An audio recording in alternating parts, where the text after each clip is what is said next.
everyone. The undead Scourge washed over the lands, their forces amplified by the will of the Lich King, until heroes ventured into Northrend and took on the mightiest forces Arthas had to offer, testing us every step of the way, all the way to the top of Icecrown, so that those who dared to approach his throne were the greatest Azeroth had to offer, the perfect mindless additions to add to the Lich King's ranks, as we were one-shotted and nearly brought back in on death.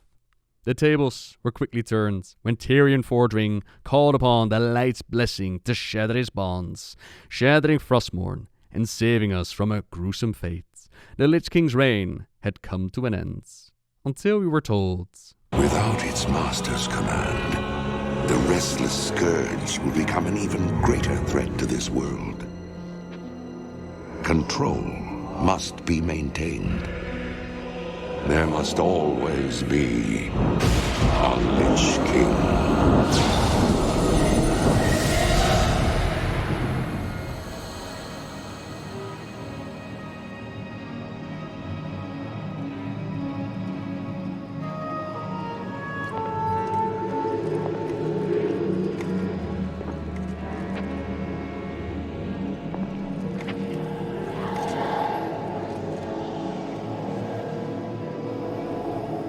The weight of such a burden. It must be mine, for there is no other. Tyrion! You hold a grim destiny in your hands, brother. But it is not your own. Bolvar! By all that is holy. The dragon's flame. Seal my fate. The world of the living can no longer comfort me.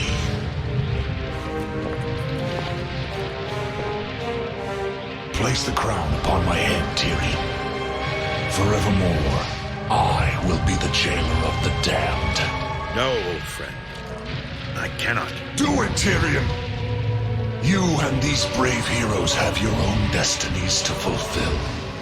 This last act of service is mine.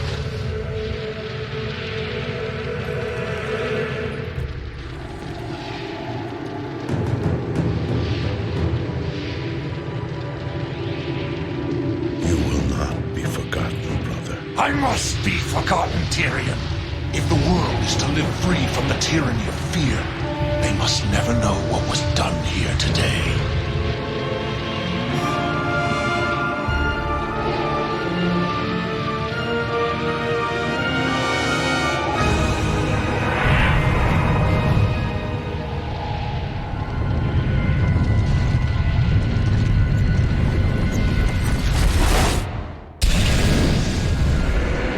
Tell them only that the Lich King is dead, and that Bolvar Fordragon died with him. Bolvar Fordragon's fate was sealed by the dragon's fire, so he was the perfect choice to keep the undead ranks in check. But I've always wondered if this was really a thing. Do we really still need a Lich King? Did we not just destroy the most powerful troops Arthas had to offer? What more could the Scourge throw at us with the king toppled? Perhaps it's more about their numbers and the huge amount of innocence they take out with them before we could get them under control. But if that's the case, couldn't Bolvar now lean into his might that he's using to keep the restless undead in check, and then guide them all to a single pit where we could have a massive dragon flame barbecue, one-shot them all, wipe out the Scourge?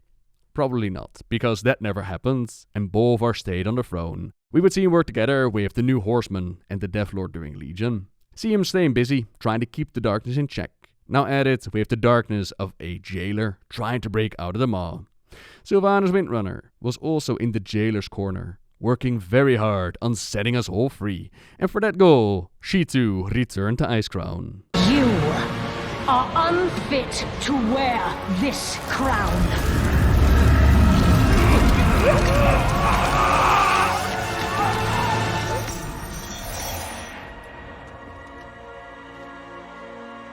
To wield so much power.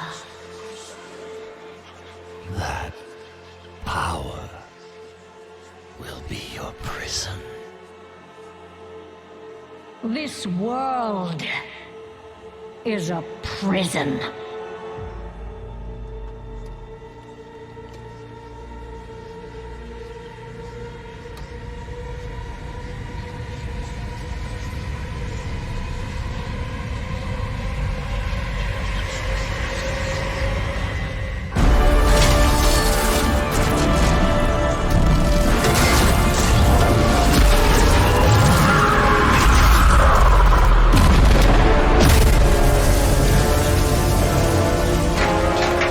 There must always be a Lich King, and now there was not.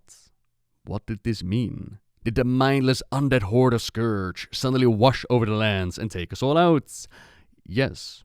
Yes, it most definitely did. Not all of us, obviously, but plenty of innocents that suddenly found the undead rising up all around them, marauding all across the planets. Who can forget poor Ben? Will Please, not falter. I must protect my family. You cannot take me from them. Do not weep, Ben Howell. It is your time. We are here to aid you. Let us see your final moments. The graveyard? Why am I... No matter.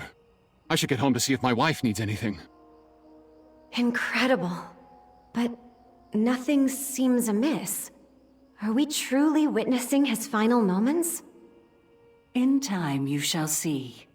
These moments of peace are vital to understand this soul. Hey, Vernon. Boat spring a leak again? A bit worse than that, Ben. A rock tore a hole straight through the wood. I'll bring down some planks for you later, free of charge. Once you're done, hurry back. I have a lumber delivery for the magistrate. Happily, my love. Hi, Daddy. Are you here to help me in the garden? I am. It will just take a moment. I drank some of the lemonade. There's only a little left. Only drink it if you're really thirsty, okay? I'll save it for when I most need it. I love you, Daddy. I love you too. Our trusty shotgun makes quick work of the rabbits. But this rabbit wolf, it's numbing on a vicious ghoul. Interesting. And the whole town seems to be on edge. Something's in the air. Not surprising, as this all takes place during the Shadowlands pre-event. You could actually find Ben still alive if you checked it out in Lakeshire. See you soon. Supper should be ready once you're done. Don't dally. I'll be back before you can say rabbit in a hutch. Magistrate, the Scourge are attacking. The Scourge!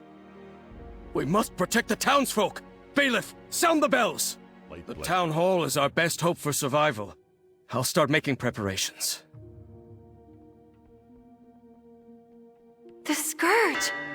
No, none of these people will survive.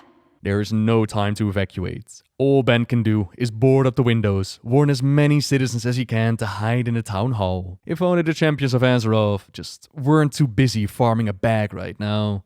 Poor Ben. Stay safe, my love. Children, inside. My family. I will protect you. Such a cruel death for a simple man. His bravery knows no bounds. You have earned peace in your afterlife, Ben. A good example on how the Kyrian operate and ferry souls into the afterlife, and what it means to no longer have a king in Icecrown. The initial breakout and loss of life was extensive, but not without resistance forming to combat the darkness. Factions like the Knights of the Ebonblade and the Argent Crusade, they work really hard to combat the undead threats, with organizations like the Cult of the Damned actually feeling emboldened by the Jailer's heralds like Delora. While the heroes of Azeroth ventured forth into the realms of death itself, the Shadowlands, other forces had to hold the line against the undead back home. A war we'd successfully complete. Emerge victorious on the other side, with the Jailer defeated and the veil between life and death closed off again. But now what? What does this mean for the remaining Scourge on Azeroth now that they have no Lich King? If the last Titan means the return to Northrend, does that also mean the return of finally undead? A good indicator for what Northrend looks like right now, that comes from the book Exploring Azeroth, Northrend, where amongst the many descriptions and retellings of history, it becomes very clear that the Scourge threats have not been eradicated. In Gundrak, they describe it as, "There's no one left here now, but the dead and the undead. The Farshire farmers still left are a resourceful, stubborn folk, still trying to fight back the Scourge to regain their home. Onslaught Harbor continues to break themselves on what remains of the Scourge. The Fleshworks remain under Scourge control. The undead still making more monsters on their own, though without driving purpose, it's at a much slower rate. And that's definitely something that's missing. Drive and purpose. With plenty of Scourge wandering aimlessly around the pillars in Sholazar Basin. Noxramas still floats over the keep, like it's waiting for something. No one's been able to knock it down yet. And so too does the frozen throne await, empty and abandoned. Without the Lich King's control, the undead didn't just instantly disappear. Yet it does seem that without the Lich King's drive, or some other force giving them commands, the undead just kinda slowly operates. They exist, and you probably don't want a random civilian running into them. There's still a bit of chaos they can cause, but also definitely not with the same drive or threat that they once possessed. That is, until someone shows up to give them that purpose, I suppose. Someone like the Sen Lane Vorath, who was more than happy to provide. Setting their sights on the home of the Blood Elves, leading the ranks of undead through the Death Scar, but our actions, aiding Liadrin, Sandria, and others, it has gathered the might of the Shadowlands itself to put an end to Vorath once and for all. At this point, still believes himself to be untouchable. Point being that with the right guidance, the right leadership, even something as grand as the home of the Blood Elves could come under siege.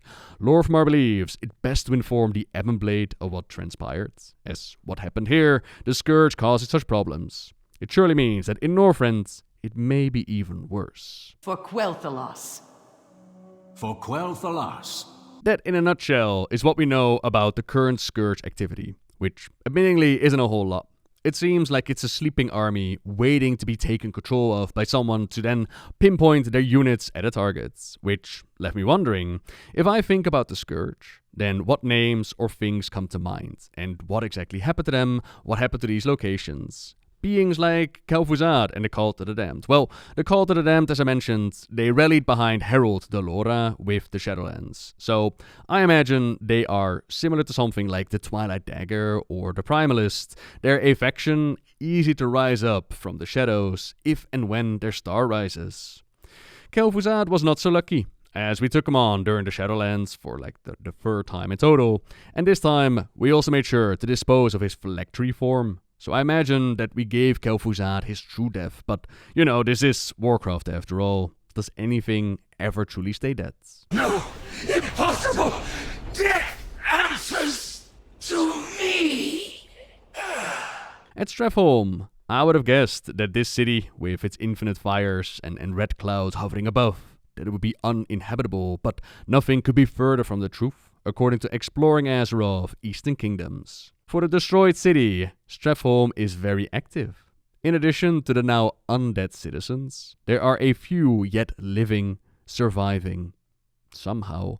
And in the same vein and the same book, Scholomance is said to still be an active school of necromancy under investigation by the Argent Crusade. I see only darkness before me. The Lich King, Arthas, saw only darkness before him, which they've incorporated into the story of the Shadowlands. His spirit was claimed by Uther and devils, who bypassed any and all sorting from the Shadowlands to instantly drop his soul into the maw, where he now had to endure the torments of hell. Something that we already knew from Sylvanas' short, that Arthas ended up in hell, but that was just the start. His soul was then infused into Kingsmorn, the Mornblade wielded by Anduin to dominate the Boy King. Upon splitting the blade and setting himself free, Arthas' soul is then given one final farewell speech by Sylvanas. The last flicker of his scarred spirit, consumed in the forges of the jailer. No crown, no throne, not even a soul left for judgment. I hated you, hunted you, and with each selfish act became you. That is my burden to to bear. But your legacy is at an end. Begone then, Arthas Menethil. May the last whisper of your name fade and be forgotten. Robert, it's pissing me off. Speaking of shattered gear, the remnants of the Helmet of Domination have been turned into the Crown of Wills, so our heroes were able to stand up against the domination magics used by the jailer. The shattered pieces of Frostmourne have been claimed by the Deathlord in Legion to make their artifacts, their frost artifacts, have an occasional Lich King appearance talking to them. The blade responsible for shattering Frostmourne, the Ashbringer, was used and empowered by the High Lord during the same expansion, the Paladin hero, but has not shown up since. Now the Death Knights worked with Bolvar in this war against the Burning Legion, and what seemed really cool was the build-up of Bolvar here. It seemed like he wasn't afraid of using darker tactics, like he was building a brand new army with the resurrection of the Horsemen, making more Death Knights, but all that didn't really come to be. Bolvar did lead the charge into the Shadowlands after Sylvanas stole his loot and disenchanted it. Free from the Helmet's grasp, Bolvar no longer has to sit on that icy throne, giving him a chance to reconnect with his daughter, Talia Fordragon, who was quite upset that her father didn't send a postcard to let her know what happened to him. I had to make that sacrifice to keep you and the rest of the world safe from that place, from that power. But it wasn't just you who made that sacrifice. It was the rest of us, too. Everyone who loved you. I know. And for the pain it caused you, I will always feel sorrow. I pray that one day you can forgive me for it. And these days, according to her, he is still trying to understand what it means for there to be no Lich King. Other than that, brooding and apologetic, but better than before. And then there is Sylvanas, serving her time in the Maw. Her soul now restored, as she too lost a piece of it that ended up in the hands of the jailer. We've seen the Banshee Queen make a pact with the Valkyr, which not only kept her out of the Maw, it also gave her the powers to resurrect more Forsaken, as the Forsaken, they can't reproduce. So it was basically the only way of adding more troops to the numbers and keeping their land secured. Valkyr, you are bound to me. Strike down my foes. As you command, Dark Lady. The 9 Valkyr, her bargained warrior maidens, have unceremoniously been slain during the Shadowlands, but that does not mean the end of all the Valkyr. There's at least one still active at Jotunheim in Northrend, but that one is not being used for the Forsaken right now, which does lead to an interesting question. How and why are the Forsaken still going? Even during Sylvanas' time, they wondered to themselves, what joy is there in this curse? How much longer, now that Arthas has been slain, do the Forsaken need to go on? That flowed into their loyalty to the Banshee Queen, right, going on for Sylvanas, but now she too is no longer there. So there's a loyalty to the Horde, to each other, and whoever they hold close. That seems to be their motivation. But what about their decomposing bodies? What about adding fresh new recruits to the ranks? That could have been filled up with the story of Kalia Menethil and resurrections within the light. But as of yet, that new path has not been embraced. We are all the same here, Kalia. Seeking our place, despite everything we've lost. But it's a long road, and we will need your help. Then let us find our place together. And yeah, I think that altogether covers up what's with the Scourge and some of the things that flowed out of the events and stories. Personally, I don't think I've been shy about my opinion on the ways that they've used elements from these stories, like the Scourge or the Lich King or the Helmet of Domination and all that, how they use that in the story of the Shadowlands. But I did find it interesting to read that a lot of the Scourge activity is still going on. Can you believe that Stratholme or Skullomance is still operational with the undead? I kinda imagined that those places would have been cleaned out by now. But then again, they also can't clean out the Scarlet Monastery, so who knows? Maybe it's just really hard to get rid of them. If and when we go back into the storyline, we go back to Northrend, I could imagine a Sire Danefrius rise and the Dreadlords taking charge of whatever forces might remain. I've always wanted to see the Sen Lane join the Horde as an allied race, but time is going to tell. For now, thank you very much for watching, everyone. Really hope you enjoyed. If you did, make sure to subscribe. And until next time, see ya!